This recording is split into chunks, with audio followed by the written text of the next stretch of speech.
Déjà, je vous remercie d'être présent à cet atelier sur ce thème de choisir et protéger son nom. Je vais déjà me présenter, peut-être certains me connaissent déjà, mais pour ceux qui ne me connaissent pas, donc mon nom est Pierre Chanu, je dirige une société spécialisée en création de noms de marques. J'ai, dans les années 80, fondé déjà une société spécialisée dans ce domaine-là, qui est devenu un groupe international qui a beaucoup grossi et que j'ai quitté en 2006, et donc Numéo va fêter bientôt ses 10 ans. Donc cet atelier pour faire le point sur le choix des noms, mais également leur protection, surtout en ces moments où certains se posent des questions d'identité et des questions d'identité nominale sur les territoires. De façon nominale pour le nom du territoire lui-même, mais également aussi sur les marques qui sont développées au sein des territoires. Toute marque développée au sein d'un territoire est un signal d'attractivité. Donc le sujet porte également sur toutes les marques qu'on peut déployer au sein d'un territoire. Donc on verra les aspects créatifs, mais également donc, les aspects de protection. Donc souvent, en effet, la recherche d'un nouveau nom peut se finir de façon un peu dramatique, ou voire violente aussi. En effet, on imagine souvent ce sujet comme étant un sujet plaisant, voire ludique, mais souvent cet aspect-là fait minimiser des aspects stratégiques qui n'apparaissent pas peut-être dans un premier temps. Une deuxième remarque préalable à cette intervention, ce qu'on néglige également souvent, c'est dans la phase créative, la dimension quantitative de production qui est nécessaire pour pouvoir avoir un champ d'investigation suffisamment large afin de passer des étapes de sélection purement formelles au niveau juridique, voire au niveau international, si on se pose la question de l'attractivité sur des publics étrangers. Et également aussi avoir suffisamment de noms pour franchir des étapes de sélection interne et auprès des publics. On peut s'interroger par le biais de tests de la pertinence d'un échantillon de noms et de leur réception par le public. Encore faut-il avoir suffisamment de noms pour pouvoir le faire. Donc, deux aspects importants, ce côté un peu ludique de la création, qui peut lui être préjudiciable, mais également aussi donc, cet aspect souvent que l'on oublie d'investigation large, tant au niveau des formes de mots qu'au niveau des contenus que peut véhiculer un terme. Donc, se donner du choix, c'est déjà aussi améliorer peut-être la qualité du choix final.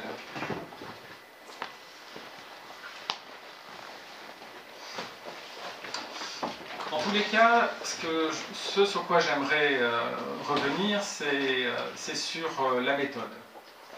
Se donner une méthode en matière de recherche de noms, c'est un peu se garantir le résultat.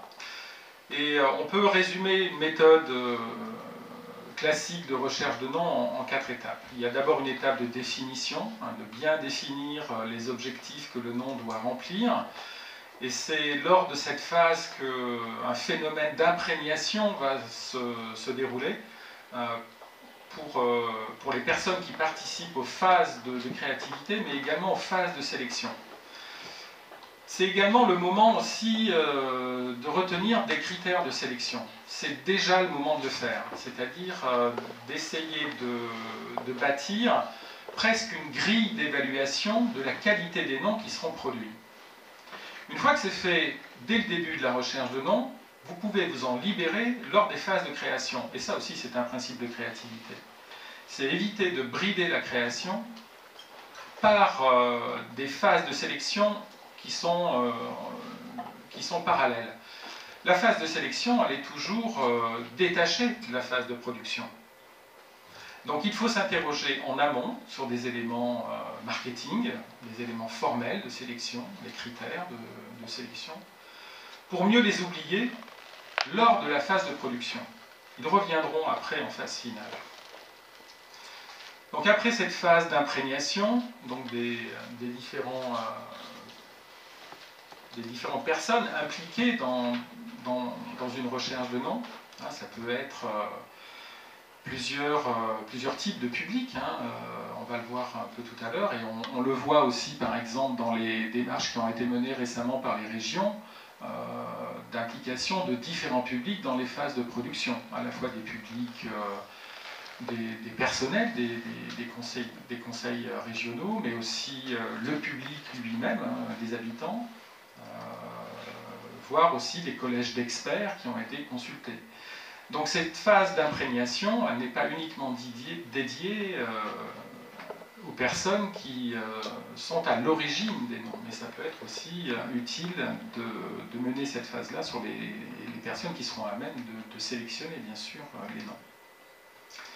Ensuite, une phase, bien sûr, de création, avec en général 2 phases de production. D'abord une phase très ouverte, hein, très libre, de production, sans contrainte, afin de rapidement générer les premières idées de nom et avoir du matériel nominal pour pouvoir commencer à faire des premiers tris et voir vers quoi on peut se diriger et approfondir lors d'une seconde phase créative les efforts créatifs. Ce n'est pas la peine de poursuivre sur des pistes qui s'avéreraient de toute façon déjà soit problématique d'un point de vue juridique, soit problématique au niveau de l'usage du nom lui-même. La sélection, ensuite, comme j'en parlais tout à l'heure, donc avec un filtrage formel, donc qui est un filtrage à la fois sur les formes des noms qui sont à retenir. Hein. Vous pouvez très bien, dès le début, avoir une préférence sur la forme du nom. Est-ce qu'on va choisir d'emblée un nom totalement créé, totalement nouveau, afin d'investir un territoire d'expression totalement vierge, ou au contraire s'inspirer d'un vocabulaire déjà présent sur le territoire afin de générer un terme qui pourrait dans un premier temps peut-être s'inscrire dans une géographie ou dans un vocabulaire déjà usité par le public. Les 2 voies sont possibles. Après, c'est des choix stratégiques qui appartiennent aux décideurs. L'évaluation juridique également, il ne s'agit pas aussi, surtout lorsqu'on recrée un terme, de générer un terme qui serait déjà une marque déposée. Auquel cas, ce nom serait difficilement utilisable, voire, on va le voir tout à l'heure, susceptible d'opposition. Et puis enfin, le choix définitif, et ça passe déjà par l'identification du processus de sélection finale. Qui décide? Est-ce qu'on fait une consultation très large,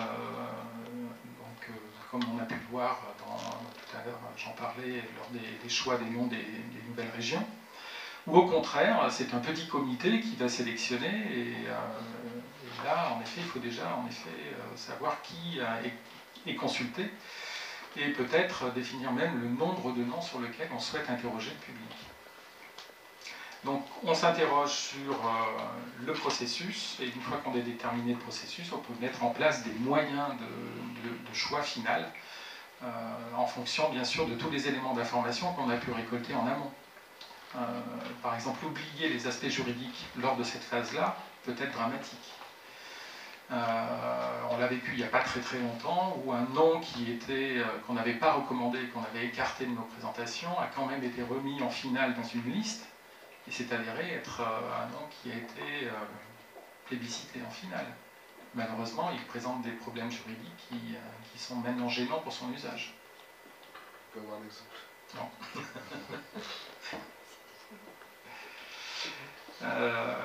Bien, donc on reverra peut-être cet aspect de méthodologie, on va avancer un petit peu dans celle-ci, en rentrant dans le détail des différentes phases. Exemple, donc sur la définition, il s'agit de s'interroger peut-être déjà sur les fonctions du nom lui-même, et peut-être là, justement, ça peut vous aider à déterminer les critères de sélection. Bon, ça c'est assez généraliste en matière d'identité, mais on peut faire le même parallèle sur les noms de territoire ou sur les marques de territoire. Pour l'organisation qui émet le message, donc qui propose le nouveau nom sur son public, il y a 4 fonctions principales. Un nom, ça permet de se protéger, ça permet de s'approprier un territoire de communication et de le protéger si ce territoire était amené à être attaqué par une marque ou un nom, même un nom non déposé, et qui serait gênant dans l'usage de ce terme. Donc il y a vraiment un aspect important de protection. Il y a un aspect bien sûr de différenciation. En général, on n'a pas trop envie de raconter la même histoire que son voisin. C'est ce qui va faire la distinctivité des territoires. Et donc des marques, c'est se distinguer, alors on dit de la concurrence, mais il y a bien un aspect de concurrence lorsqu'on parle d'attractivité. C'est aussi authentifier. Le nom d'un territoire permet d'authentifier, notamment lorsqu'on est en effet dans ce domaine un peu géographique ou territorial, d'identifier une provenance, une zone géographique. Et bien sûr, enfin, c'est un moyen de communication, c'est le premier support de communication en matière de publicité ou de mémorisation du public. Donc c'est évidemment un aspect qu'il ne faut pas oublier. Pour le public, si on se met à sa place, à quoi ça leur sert d'avoir des noms? Souvent, ça sert à reconnaître, à se repérer. Et en effet, sur une carte, par exemple, on a besoin de noms géographiques, de noms de territoire pour pouvoir savoir où on se situe, où on veut aller. Et encore après, mieux attribuer certains qualificatifs ou certaines images. Donc la reconnaissance, le repère, cette fonction-là est primordiale pour le public. Il y a aussi une fonction de garantie. Alors pour un territoire, c'est un peu la qualité de la vie, ou les qualités intrinsèques du territoire qui vont passer par le nom. Mais il y a aussi d'autres aspects qui, à terme, avec toute la communication qui va être menée, puisqu'on l'a vu tout à l'heure, pour l'organisation, c'est un support de communication qui doit être mémorisé par le public, et pour faire passer des images auprès du public. Donc le public, à terme, va attribuer des particularités à ce territoire ou à cette nouvelle marque. Et enfin, on peut même dire que ça caractérise, puisque souvent, quand on fait des études ou des tests, le public parle des marques ou des noms commerciaux un peu comme son voisin. Il va le qualifier comme un humain. Il va utiliser des qualificatifs très anthropomorphiques. Donc ces aspects-là sont importants, et donc il vaut mieux les avoir passés en revue dès le début pour se poser les bonnes questions et surtout pour pouvoir bâtir des critères de sélection. Qu'est-ce qu'on veut atteindre comme objectif? Est-ce qu'on veut surtout se différencier ou au contraire faire authentifier des qualités? Donc ça, c'est important de donner une hiérarchie aussi à ces objectifs-là.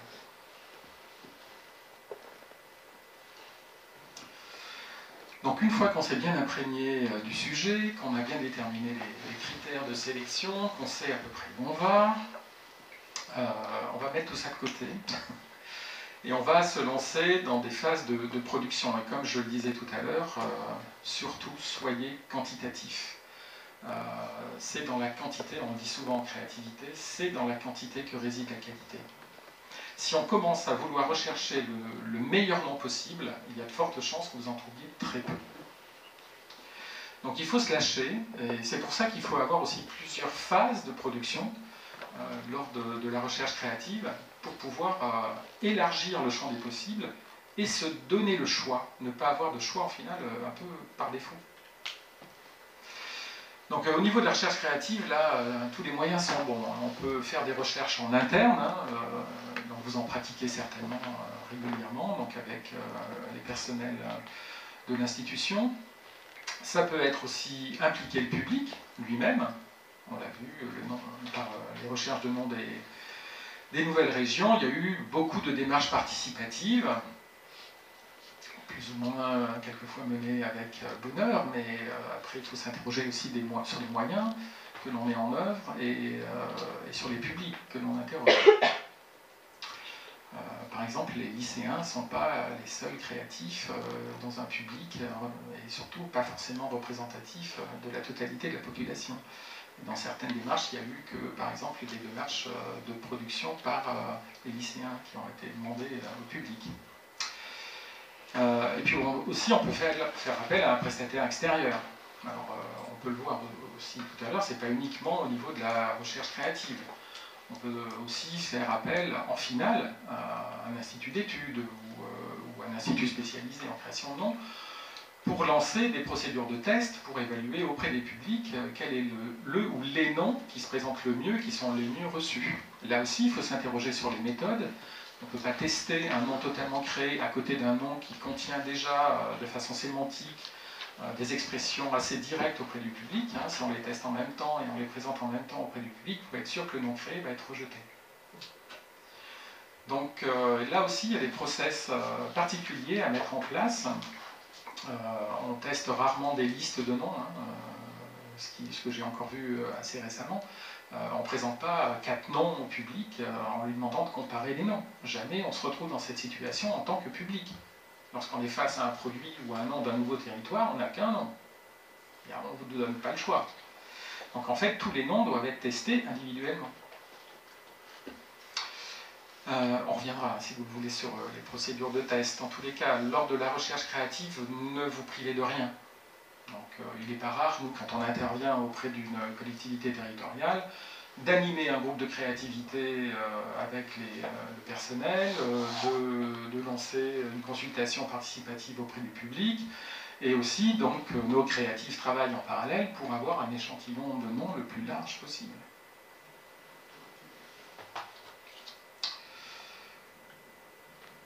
Après ces phases de production, il s'agit de faire des tris. Donc là, on revient un peu sur Terre, c'est là aussi un principe de créativité. On s'éloigne pour mieux revenir, et on revient à la réalité en mettant en place des process de sélection très formels. Donc tout d'abord un filtrage juridique qui est éliminatoire, ça j'insiste là-dessus. On imagine souvent assez peu que ça peut être vraiment un problème qui arrive a posteriori du lancement et qui peut être rédhibitoire. C'est-à-dire qu'on peut très bien vous demander de retirer un nom. Donc après avoir fait tous les investissements de lancement, c'est quand même assez difficile de se retrouver dans cette situation-là. Donc j'ai tendance à dire qu'en phase de production, le principal critère d'élimination, c'est le critère juridique. Encore faut-il déterminer les classes, ces fameuses classes administratives sur lesquelles on peut revenir aussi tout à l'heure. Je ne vous conseille pas de faire un filtrage toutes classes confondues. Même si on peut imaginer qu'un non-territoire peut s'imposer sur toute ou partie des produits et services que l'on peut trouver. Dans un premier temps, il faudra déterminer quand même des classes prioritaires pour ne pas tout éliminer. Donc un filtrage juridique doit d'abord être bâti sur une réflexion juridique au niveau de ces classes prioritaires. Aujourd'hui aussi, un non-territoire, ça doit être une adresse Internet. Donc il va falloir vérifier parmi les noms de domaine que ce nom est disponible. Mais là, je ne vous conseille pas de faire de l'élimination à tout crin non plus, parce que c'est un peu plus souple qu'en matière de marque. On peut toujours se débrouiller et en rajoutant un caractère, vous libérez totalement un nom de domaine. Après, il s'agira de faire des veilles pour voir si vous pouvez récupérer le nom principal, etc. Mais en tous les cas, ne soyez pas trop drastique au niveau du filtrage en nom de domaine. Là aussi, il faut déterminer les extensions prioritaires. Vous savez que le nombre d'extensions augmente tous les jours. Donc, il va falloir choisir aussi dans quel domaine vous vous trouvez. Éventuellement aussi s'interroger sur la capacité qu'un public étranger a à percevoir ce nouveau nom, car les publics ne sont pas franco-français en matière de nom de territoire. Les territoires sont traversés par toutes sortes de nationalités, donc de langues ou de cultures. Donc là aussi, il y a peut-être des vérifications linguistiques à mener, peut-être sur certaines langues prioritaires aussi. Difficile de faire des contrôles sur plus de 100 langues, mais en tous les cas, là, on peut s'interroger sur la qualité des noms. Donc c'est un critère supplémentaire, un critère formel supplémentaire pour choisir un bon nom. Enfin, le process de sélection, on a un peu parlé tout à l'heure des questions à se poser, mais les trois questions principales, c'est qui, combien et comment. Qui, c'est qui prend la décision, combien, c'est sur combien de noms, et comment, c'est sur quels critères et avec quels moyens on va mener cette décision finale.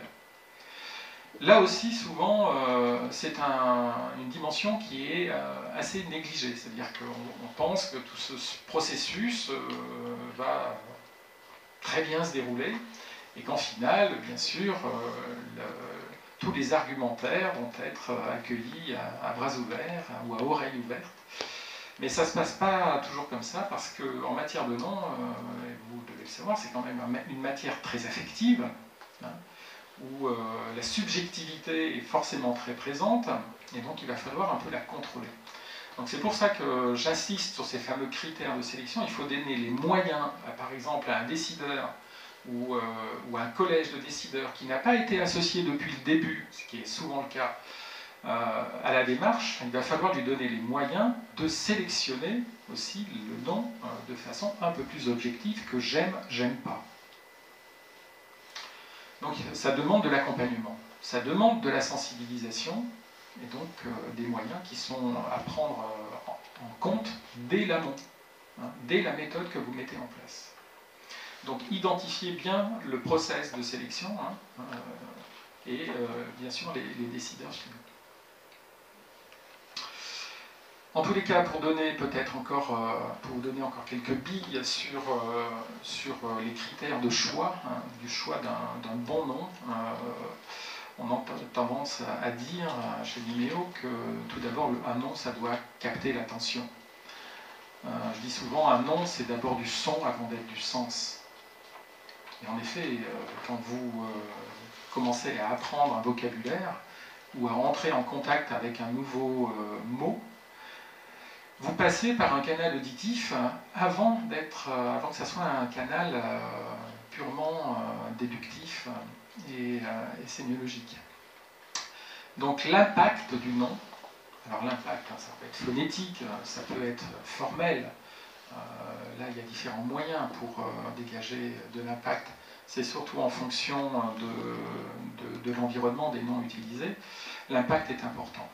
Le nom doit affirmer son individualité, hein, ça c'est la différenciation, on l'a vu tout à l'heure. Un nom c'est unique, donc si possible il faut s'éloigner de ce qui est déjà fait. Ça doit si possible s'adapter aux évolutions, donc c'est un peu le corrélat de ce qui est écrit en dessous. On a tendance à dire aussi qu'un nom ça doit plutôt suggérer plutôt qu'affirmer. Plus vous affirmez des choses, plus vous vous enfermez dans un domaine d'expression qui peut être à la limite, puisqu'on ne sait pas comment quelquefois évoluent les offres ou les territoires, même, et ça bouge. Hein. Donc si le nom suggère plutôt, on a tendance à avoir un nom un peu plus large en termes de périmètre. Et bien sûr, le nom doit être validé juridiquement, ce qui me permet de passer à la deuxième partie de cette intervention, qui est la protection. Donc on va voir le dépôt de marque, l'enregistrement en nom de domaine, et puis ce qui est souvent aussi un peu négligé, c'est la veille qu'on doit exercer sur son nom. Un nom, ça se défend. Ça ne se défend pas tout seul. Personne va venir... enfin, personne. On pourra parler des noms de territoires. Maintenant, avec la loi Hamon, vous pouvez demander à l'INPI de faire une alerte s'il y a une marque qui est déposée avec le nom du territoire, ce qui est une procédure quand même bien utile pour vous. Mais en règle générale, l'INPI ne vous prévient pas s'il y a un dépôt gênant qui vient de se faire hier. Si vous n'exercez pas une veille, le nom va tranquillement se développer et peut-être que vous n'en aurez jamais connaissance. Et pourtant, lui, ce sera développé dans votre périmètre bien tranquillement. Le dépôt du nom, on va rapidement voir ce qui est protégeable et ce qui ne l'est pas, hein, c'est les examens de l'INPI. La disponibilité du nom, avec les différents droits de propriété intellectuelle, les classes administratives, le libellé, quelque chose de très important, le libellé. Et j'insisterai aussi sur une autre profession qui est impliquée souvent en matière de marque, et vous devez le savoir, c'est les conseils en propriété intellectuelle. Alors, ce qui est protégeable, vous en avez la liste ici avec quelques exemples. Donc, une lettre, par exemple A de région Alsace, un chiffre, un groupe de lettres, un mot existant, un néologisme, un slogan, un patronyme, un nom géographique, une locution. Tout ceci, ce sont des éléments nominaux, totalement recevables à titre de marque. Mais ce qui est protégeable aussi, et notamment pour les noms de territoire, c'est-à-dire que les noms de territoire ne sont pas appropriables par la collectivité au titre du droit. Hein. Ce que vous pouvez déposer, c'est des éléments graphiques, sinon le nom du territoire doit rester dans le cadre de l'intérêt général, donc ne peut pas être approprié en tant que marque nominale intrinsèquement, sauf si vous l'accompagnez d'une baseline ou d'une signature. Dans quel cas, ce qui sera protégé, ce sera plus la signature, mais en tous les cas, c'est un petit artifice qui permet de protéger, comme un lion. Hein. Un lion, par exemple, est une signature qui permet d'avoir quand même une protection parfois un peu détournée. Donc on peut aussi déposer des sons, des musiques, du moment qu'il y a une représentation graphique, en l'occurrence on dépose une portée, une image, un dessin, un logotype bien sûr, ou encore une forme. À l'opposé, ce qu'il faut éviter, et bien là la liste est assez longue. Donc il faut éviter un signe qui sert à désigner l'objet ou le sujet. Hein. Par exemple, on ne peut pas déposer l'expression le thé vert pour désigner du thé. Un signe, un mot ou une expression qui décrit l'objet ou le sujet, par exemple pure laine, ne peut pas être déposé pour un tapis en laine. Un nom qui trompe le public, Geneva, pour des montres fabriquées en France, ne sera pas recevable. Et ça, c'est l'INPI qui fait l'examen de ça. Donc ça sera rejeté avant même que vous puissiez exercer un droit. Des termes élogieux utilisés seuls, super, plus, tout ça n'est pas recevable. Un mot ou une expression contraire à l'ordre public ou aux bonnes mœurs, par exemple un slogan raciste, ne sera pas recevable en tant que marque déposée. Certains signes officiels protégés, des armoiries publiques, des blasons qui sont répertoriés, qui sont listés auprès de l'Organisation mondiale de la propriété intellectuelle, ne sont pas appropriables. Une appellation d'origine, etc., ne sont pas non plus appropriables à titre de marque. Donc vous voyez que la liste est quand même assez longue. Et ça, ce sont les examinateurs de l'INPI qui font cet examen-là lorsque vous prétendez faire passer votre nom en tant que marque déposée. Donc elle peut très bien d'ores et déjà être rejetée à cette phase-là. Donc lors de la phase de création, il faut déjà aussi avoir, de la phase de création, lors de la phase d'imprégnation, et pour les critères de sélection, il faut déjà aussi avoir ces critères-là en tête. La disponibilité, donc un nom ne doit pas reproduire ou imiter un signe qui bénéficie d'un droit antérieur pour des produits ou services qui seraient identiques ou similaires. Et là aussi, il y a une pléthore de droits qui viennent ou en potentialité pourraient s'opposer à une marque déposée. Donc ça peut être une autre marque déposée, une marque très connue mais qui ne serait même pas déposée. Il y a des marques notoires non déposées et qui ont quand même une protection du fait de leur notoriété. Une dénomination sociale, un nom commercial s'il est connu sur le territoire français.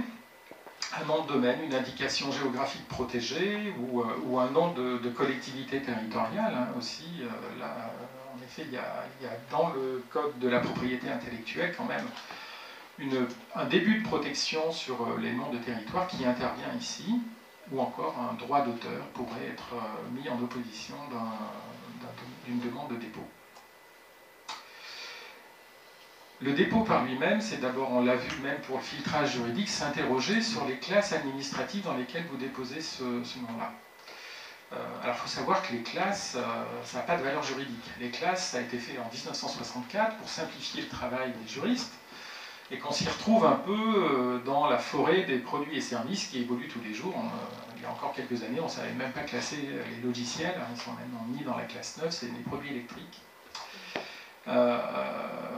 Donc il faut quand même s'interroger sur la portée de votre dépôt. Déjà, c'est coûteux, notamment si vous faites des protections à l'étranger. Mais aussi, il faut s'interroger à ce qu'on appelle la déchéance, puisqu'une marque peut être, est en potentialité déchéable si elle n'a pas été utilisée dans son domaine pendant 5 ans. Donc au bout de 5 ans, si vous avez fait une protection dans une classe, admettons la classe des meubles, qui est la classe 20, et que vous n'avez jamais produit un meuble, qu'on va vous demander d'en fournir la preuve et que vous êtes bien sûr dans la capacité de la fournir, votre marque sera déchue pour la classe 20. Donc en fait, il s'agit surtout de rédiger un libellé adapté. Choisir ces classes, c'est bien, mais rédiger correctement le libellé, c'est encore mieux. C'est ce qui permettra d'avoir un dépôt beaucoup plus fort en cas d'attaque. Donc là, je vous conseille de vous faire accompagner par un conseiller en propriété intellectuelle dont c'est le métier et qui saura vous accompagner justement dans ces démarches qui sont particulièrement complexes. Alors quel est le risque encouru ? Vérifier la disponibilité d'une marque ne constitue pas une obligation légale. En France, vous n'êtes pas obligé de vérifier la disponibilité. Vous pouvez très bien demain aller déposer Chanel à l'Institut national de la propriété intellectuelle. Bon, ils vont quand même vous dire que c'est une marque notoire. Mais si vous insistez vraiment et que vous payez vos droits, bien sûr, la marque sera acceptée. Après, vous gérerez les litiges. Donc, tout ceci n'est pas une obligation légale, mais c'est fortement recommandé parce qu'il y a quand même un risque potentiel fort derrière. Si le nom n'est pas disponible, le dépôt de marque peut être contesté à tout moment par les propriétaires de droits antérieurs. On les a vus, ils sont quand même nombreux. Donc il y a pas mal de vérifications à faire. Il n'y a pas uniquement les marques déposées. Il y a aussi les dénominations sociales, les droits d'auteur, etc. Et donc vous pouvez très bien être attaqué pour contrefaçon, concurrence déloyale, et on peut vous interdire d'exploiter votre marque, et on peut aussi vous demander des dommages et intérêts. Le nom de domaine, on va accélérer un petit peu. Donc on va voir la règle, les extensions, la vérification et les enregistrements. La règle, vous la connaissez, c'est premier arrivé, premier servi. Le nom de domaine profite à celui qui le réserve en premier. Ça n'a pas changé, c'est toujours le cas. Mais attention, un nom de domaine, ce n'est pas une marque. La protection n'est pas la même. Vous pouvez, sur la base d'un nom de domaine, entamer une action en concurrence déloyale, mais pas en contrefaçon. Vous pouvez faire qu'avec une marque. Ça. Donc attention, ça ne suffit pas d'avoir un nom de domaine déposé pour avoir une protection forte.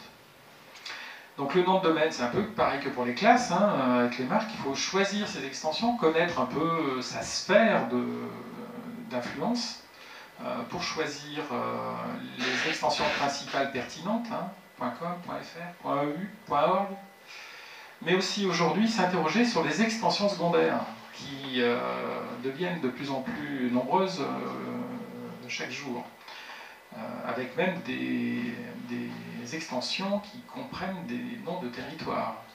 .Paris, .Brest, c'est des noms de territoires. Donc là aussi, il faut s'interroger sur la pertinence de ces extensions, et puis aussi, il faut s'interroger sur les noms de domaine, sur les variations autour du nom. Est-ce qu'on met un accent? Auquel cas, vous pourrez déposer aussi en .fr et .eu le nom avec des accents sur les E. Et on peut s'interroger aussi sur les S. Est-ce que le nom pourrait prendre un S ou pas? Est-ce qu'il peut être sujet à variation orthographique? Si oui, lesquelles? Et là, ça peut commencer à donner beaucoup de noms complémentaires autour du nom principal qu'il faudrait vérifier et qu'il faudrait aussi protéger pour pouvoir avoir une protection large au niveau du territoire que vous souhaitez préempter en termes de protection. Les enregistrements, donc compte tenu des résultats que vous obtenez, après toutes ces vérifications, vous effectuez les enregistrements disponibles pour le nom et ses différentes variations dans les extensions que vous avez choisies. Et puis sur ce qui n'était pas disponible, surtout exercer une veille sur ces noms de domaine, parce que tous les jours, il y a des noms qui ne sont pas renouvelés. Donc que vous pouvez, dès l'oubli d'un réenregistrement, vous approprier si vous payez les droits en ligne sur n'importe quel site d'enregistrement de nom de domaine. Dernier point, avant de passer aux questions, l'usage. Donc j'insiste sur cet aspect-là. Utilisez sur les classes que vous allez choisir. Donc il y a une réflexion. Alors faites-vous accompagner aussi par un conseiller en propriété intellectuelle là-dessus. Sinon, vous encourez des déchéances. Donc ça ne sert à rien de payer des droits à l'INPI si vous n'exploitez pas la marque. Programmer le renouvellement du dépôt de marque. J'ai encore eu des clients qui me rappellent et qui me disent « on a oublié de renouveler la marque ». Ben oui, un conseiller en propriété intellectuelle, c'est aussi là pour ça. C'est aussi là pour vous assurer qu'il y aura une pérennité dans votre protection. Et donc, au bout de 10 ans, puisqu'une marque est déposée pour 10 ans, il est bon quand même de la renouveler si elle s'inscrit dans une durée. Pareil pour les enregistrements de nom de domaine. On peut déposer pour 1 an, 2 ans, 5 ans, mais si vous ne le programmez pas, vous risquez de perdre des noms de domaine et qu'ils soient déposés par d'autres. Et après, ça peut être un peu sujet à problème. Donc, exercez une veille, ou faites exercer une veille par des prestataires extérieurs spécialisés pour surveiller et défendre vos marques et vos noms déposés. Puisqu'il y a une procédure maintenant très simple, pour les noms de territoire, maintenant vous pouvez être alerté par l'INPI qu'une marque atteint à votre nom ou à votre intégrité d'image en tant que nom de territoire, même si ce n'est pas une marque déposée, on en est d'accord, vous pouvez avoir une action en opposition sur n'importe quelle marque qui reprendrait votre nom de territoire. A fortiori, si c'est une marque déposée, vous pouvez faire une opposition à toute marque qui reprendrait cette marque. En plus, la procédure d'opposition va être beaucoup simplifiée puisque dès ce mois-ci, l'INPI va proposer un nouveau service d'opposition en ligne. Avant, il fallait faire, en effet, passer souvent par un conseiller en propriété industrielle pour pouvoir émettre une opposition valable. Aujourd'hui, ça va être moins le cas puisqu'on pourra quand même faire des oppositions en ligne. Merci à tous, en tous les cas, merci à Capcom pour nous avoir accueillis sur cette intervention.